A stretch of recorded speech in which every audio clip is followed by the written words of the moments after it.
নমস্কার বন্ধুরা, আজকে আমি ছোট্ট একটা ব্লগ নিয়ে এসেছি।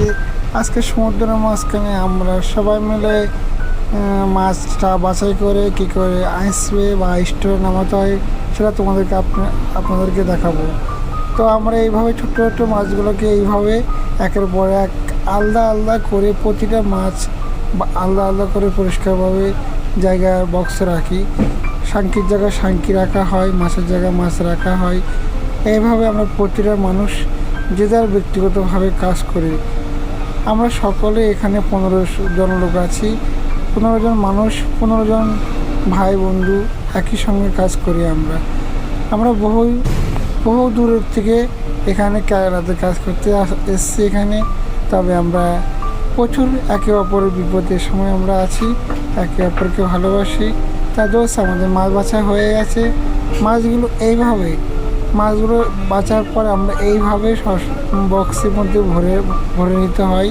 এগুলোকে আমরা বক্সে ভরার পরে এগুলোকে স্টোরে নামাবো, এবং স্টোরে নামাবার আগে এগুলোকে ভালো করে পরিষ্কারভাবে ধুয়ে নিতে হবে।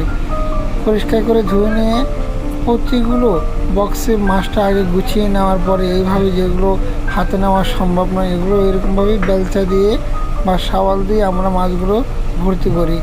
এবং বন্ধুরা, ছোট্ট একটা জিনিস দেখাচ্ছি। একটা সাংকির মধ্যে এই পোকাটা পেয়েছি। এই পোকাটা খুব দেখতে অসাধারণ, সত্যি খুব সুন্দর লাগছে। তাই আপনাদের মাঝে আপনারা বুঝতে পারছেন কিনা কি জানি না, তবে আমি এই ধরার আপনাদেরকে বোঝাবার চেষ্টা করে দেবো পরের ভিডিওতে। তো দোষ আমাদের সাংকিগুলো ফেলে দিচ্ছে, সাংকিগুলো লাগছে না কাজে, সাংকিগুলো ফেলে দিয়ে সমুদ্রের মাঝখানে। তো এইভাবে আমরা বক্সগুলো ভরার পরে আমরা স্টোরে নামাবো। তো আমাদের সঙ্গে থাকুন পরের ভিডিও পাওয়ার জন্যে। তো দোষ একটা মাছ পেয়েছি, বড় মাছটা প্রায় 5 কেজি হবে। তো মাছটার নাম পারামিন, হোয়াইট কালার পারামিন। মাছটা খুব সুন্দর। মাছটা করে আইলে পেয়েছি, এবং প্রতিটা মাছ বাছা খাওয়ার পরে মাছটা গুছিয়ে বলা হয়। এবং কিছু একটা বড় মাছ পেয়েছি, তো সেই বড় মাছটা তোমাকে দেখাচ্ছি। বড় মাছটা সত্যি অত বড় পেয়েছি, ভাবতে পারিনি মাছটা আরও বড় হতো, কিন্তু আমাদের জালে ধরা পড়ে গেছে, তাই মাছটা আর বড় হতে পারলো না। তো দোস্ত, মাছটা কী মাছ আপনারা যদি জানেন প্লিজ আমাকে কমেন্ট করে যাবেন, এবং আমার সঙ্গে থাকেন পরে ভিডিও নিয়ে আসার জন্য। আমাদেরকে ভিডিওটা লাইক, কমেন্ট, শেয়ার করুন।